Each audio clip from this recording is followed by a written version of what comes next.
Welcome back to Stuff About tutorial. Today we are talking about how to change password on Roblox. Why would you want to know how to change password on Roblox?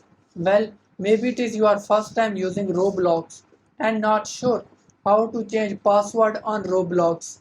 So today I'm going to show you how to change password on Roblox.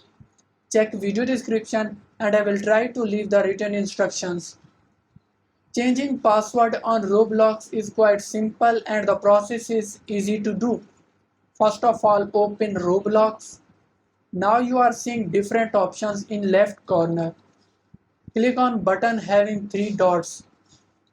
Now click on settings. Click on account info. Now you are seeing password. Click on edit button in front of password. Enter your current password. Then enter new password and confirm new password. After doing that, click on update. There you go. If you wanted to know how to change password on Roblox, that is the easiest way I know how. If you know another way, to leave a comment below. Be sure to subscribe for more videos.